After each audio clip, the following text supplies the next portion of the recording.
Welcome to the School of Moxie podcast brought to you by Sensible Woo. This is the podcast where we break the mold around business podcast conversations. We make it fun around here by using television, movies, and entertainment as the jumping off point for conversations about how we navigate the world as individuals.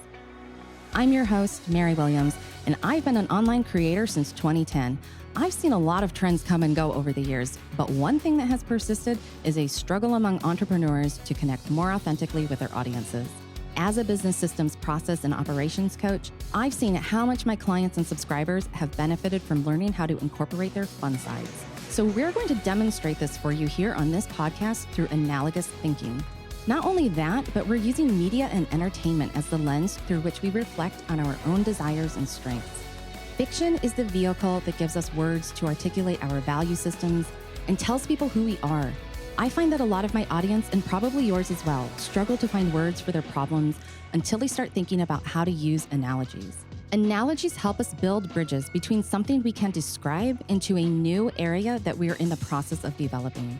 As humans, we are a languaged species, which means we find context and meaning in our lives through the ability to put our feelings into words. This podcast is going to help you normalize this process and see how it's done in real time as my guests talk through their own experiences in relation to the episodes they've been assigned for this show. Our first season of this podcast is centered on the first season of the HBO original series, The Last of Us, based on the video game of the same name. Consider this your official spoiler alert. On this podcast, my guests are going to jump right into the conversation, and we are going to spill all the tea on the story and the plot. So if you enjoy being surprised, I encourage you to watch the episode first before listening to our discussion. Before we get into this week's episode, have I told you about the weekly readings that I create for entrepreneurs just like you each and every week? I am an Akashic Records and Tarot reader, and I've been giving clients intuitive guidance coaching for just about 20 years now. That's a long time. I know that most readers out there don't focus on your business needs, so that's where I come in. Readings with me are only about your business development, and it helps you feel more aligned with your intuitive messages so that you can incorporate those gut feelings and inner knowings into your business data for better results. Click the link in the show notes and subscribe to my weekly email updates where you can get a free reading sent to your inbox every single week. If you want more, you can subscribe to the weekly extended readings, which are just $9 per month and help you get focused on your business energy every week. No more Sunday scaries. You've got this better in hand than you know, and I'll help you see it. Now let's get watching and talking. Hi, this is Mary, your host for the School of Moxie podcast. Thank you so much for joining us in our first season. Now that you've watched the show and listened to the discussions with each guest, I wanted to take a moment together, just you and me in your ears, to take a breath, take a moment, and do some reflections on what we've experienced together. I've been a coach to small business owners since 2016, and if there is one thing I've learned over the years, it's that in our modern world, while very exciting, moves at such a fast pace that we frequently skip over the gracious moments that life gives us to integrate the information that we consume. As our business coaching industry goes through necessary evolution at the time of this recording, I want to make sure that I uphold my values on this podcast by making space for integration and reflection rather than jumping from one flashy topic to the next. I think I developed this type of patience when I was younger through my classical music studies. And while I didn't make a career out of music, the patience for the study and understanding of nuance and detailed choices has really stuck with me. I feel that this is what we are missing so much in our business activities right now. And my hope this season was to kick off the School of Moxie podcast with a season that was entertaining, engaging, and gave us all some proof of concept. You see, when I watch my television shows and movies, I like to really feel through them and spend time thinking about them. It might be my nerdiest quality, and lately I'm discovering that it might also be my biggest advantage in entrepreneurship. How we do things like consuming a television series reflects a lot back to us as individuals about how we do anything else. If you struggle to finish watching a series, even if it's amazing, do you also struggle to finish your business goals? Listen, I'll be the first person to admit that nothing is absolute. Sometimes we are better at this than other times, and there are a wide range of factors that can impact or influence our ability to finish things. If it hadn't been for things like my classical music studies since childhood, I might not be as good at finishing things, and it's honestly something I still struggle with. But the repetition in my studies of learning a piece of music and taking it to a completion point, such as a performance or a competition, it instilled something in me that I notice regularly in my daily business activities. I see entrepreneurs from my coaching seat struggle with this as adults, and it's something we don't talk about a lot, or it gets wrapped up in a lot of extra stuff like mindset, productivity, or even manifestation practices. But the thing that all these coaching modalities have in common is that we as humans, as entrepreneurs, are seeking completion. We want to reach our finish lines to meet our goals, to finish the darn thing. And that has definitely been the biggest overarching lesson in season 1 of the School of Moxie podcast. When you listen to each of the guests this season, more people than not freely admitted that this is not the type of show they would have finished watching. But because they had committed to me, their friend, they did finish the assignment. What you didn't hear was some of the behind the scenes discussions I had with guests who admitted to me that they would watch up to their episode and then procrastinate, and then quickly binge the rest of the season before our recording session. I found this behavior pattern to be absolutely fascinating, although also not unexpected. Why is it fascinating? Well, I think it shows us all that, especially for women entrepreneurs, and we were all women voices on this season of the podcast, we are trained in life to do more for others than for ourselves.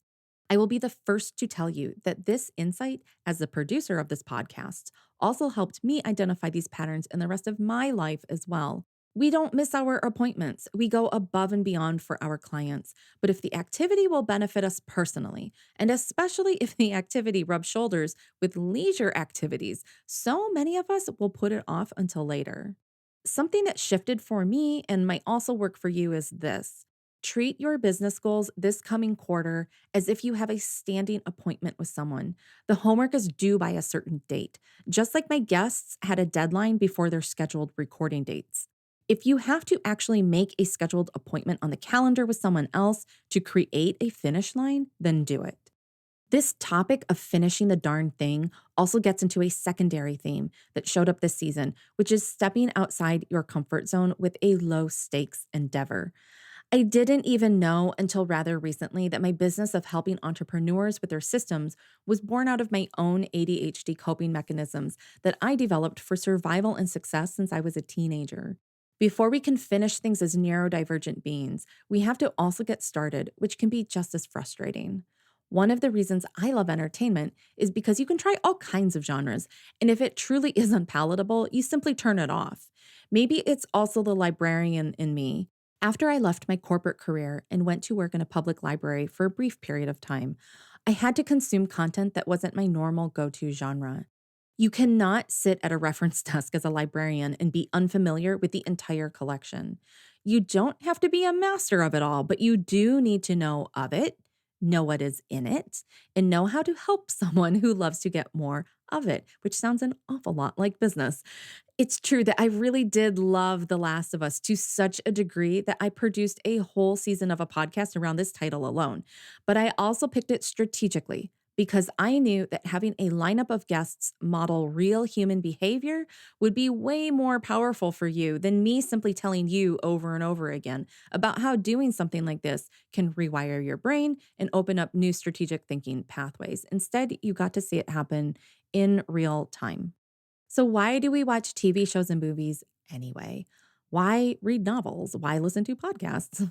Why does storytelling exist? Well, it's been part of the human experience since the dawn of communication. It's not just about being entertained, although that is fun.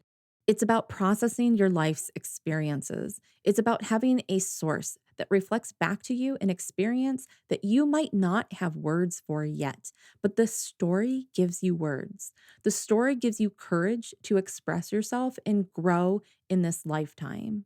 If we only stay in the feeling space and we don't put words to how we're feeling, we're only experiencing half of our humanity. So here's the tough lesson. If you only stick to the same old material again and again, and you never branch out from that, your world becomes increasingly smaller, tighter, with less room to grow and expand. Now, if that's your life's goal, then you can probably stop listening to this right now. And you probably also won't like much of anything else that I produce around here. Because I'm talking to those of us who want to expand and make changes in the world. When that's your primary aim, you have to try things you have not done before. You have to learn to get past fears that are not real, to keep your hand away from the remote control and let the episode play all the way through, to watch the whole thing without distracting yourself. What do you see? What do you really see? Where do these patterns of behavior show up in all of the other areas of your life and business? Can you sit with the emotions that you need the most right now? In the case of The Last of Us, those feelings were intense and sometimes scary, but they were also full of pathos and a painful form of love.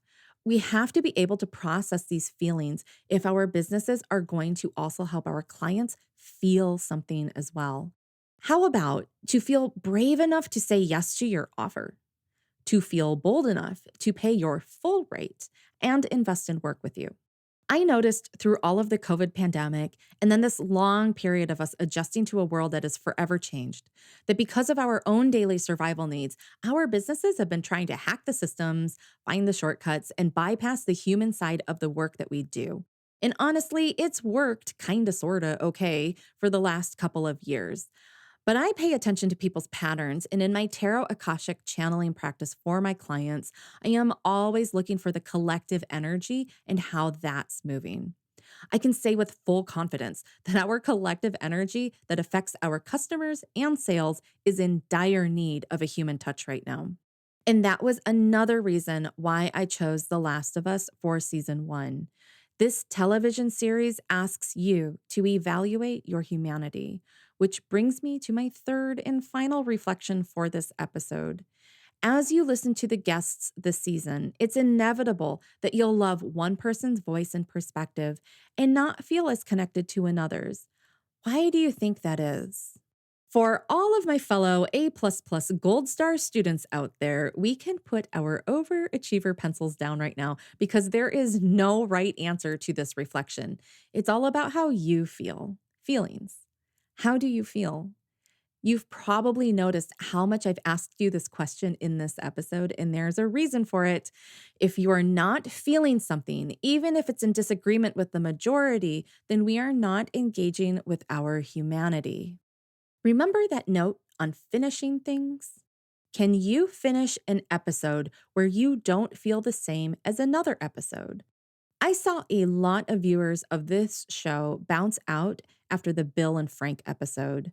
Now, let's be fair here, that was seriously some of the best television we've had delivered to us in an awfully long time. That episode hits you in a way that makes your heart ache with both joy and loss, which is something we've arguably been feeling in the last few years, collectively, as well as individually.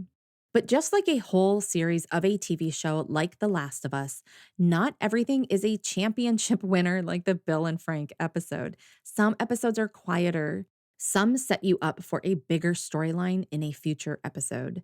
That's kind of the point of storytelling. And I would advocate it's also kind of the rhythm of your own business journey with your offers. Not every offer and every year in business is a winner. It can't be. If they were all the same, you'd never know the difference between things. So when you listen to the guests I invited onto the season of the School of Moxie podcast, you'll notice the same pattern show up within yourself. Some guests are clearly experienced at showing up and having an engaging conversation with a host. Other guests are clearly less experienced and sometimes really struggle to find their thoughts, their words, and show up with their true feelings, not just the staged version of themselves. Where do you notice this showing up in your field of awareness?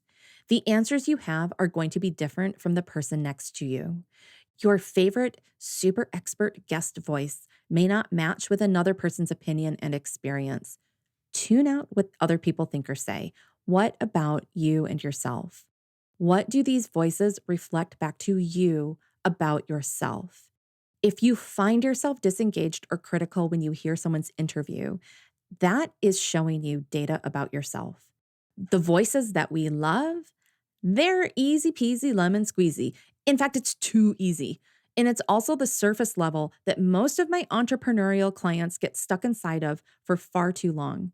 It doesn't matter how much revenue you can generate each year or how many people are on your email list.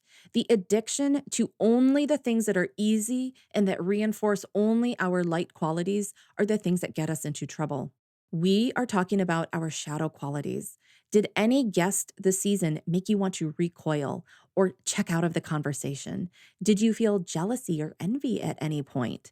Do you wish that you were on the mic instead?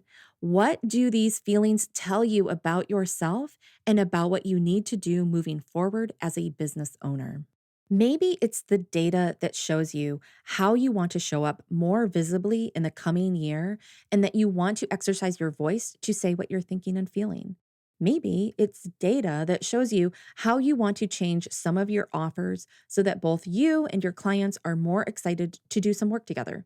Maybe it's data that shows you how you've been hiding behind a curated persona rather than being who you feel you truly are in this world.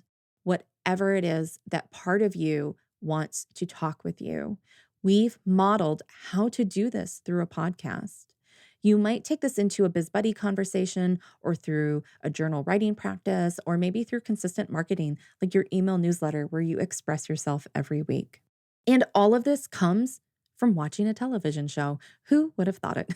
Well, I've been thinking of it for years, and I'm so thrilled that I've been able to evolve this analogy exercise into a podcast because we're really going to be able to do cool things in this space together moving forward. Before we finish this season, I'll be giving you a sneak peek into season 2, which is already in pre-production. I'm so grateful to my brilliantly insightful guests this season. They were so brave to do this project. They talked about their experiences and thoughts on the mic, and you've now had the chance to hear them struggle to find their words sometimes and have so much to say in so many other ways. It's an empowering experience to hear other people model this work of being a more relatable human, and I know you're never going to be the same either. I am definitely not the same after producing this season, and some of my own takeaways have been deeply personal as well as strategic for my own business's development. We're going to spend the rest of this first season doing some more deconstructing exercises, and I'm also going to bring you behind the scenes production information that you've been asking for over on the socials. I would love to know, what is your biggest reflection? Be bold. Leave a review on this podcast with your comments and thoughts, and I will see you in the next episode. This has been the official School of Moxie podcast with your host, Mary Williams. The show is written and produced by Mary Williams, and the episode was recorded in Vancouver, Washington at the Sensible Woo home office. Chris Martin from Chris Martin Studios is our editor and the sound engineer for this episode. Additional production and marketing support is provided by the AK Collective, founded by Amber Kinney. I'm Mary Williams, your host and the founder of Sensible Woo. You can watch the HBO original series The Last of Us on Max.com. As a librarian, I will always encourage you to check out the companion book Bittersweet by Susan Cain at your local library. You can find this show wherever you listen to podcasts, and all of the links to resources, guest information, and anything else we might reference in an episode are in the show notes. We appreciate your support by subscribing and submitting a 5-star review. It helps other listeners find and share this content alongside you, our wonderful listeners. Like and follow Sensible Woo on YouTube, Instagram, and don't forget to subscribe to email updates at sensiblewoo.com, which includes a weekly tarot reading delivered right to your inbox. Until next week, be sensible, be woo, and most of all, be you.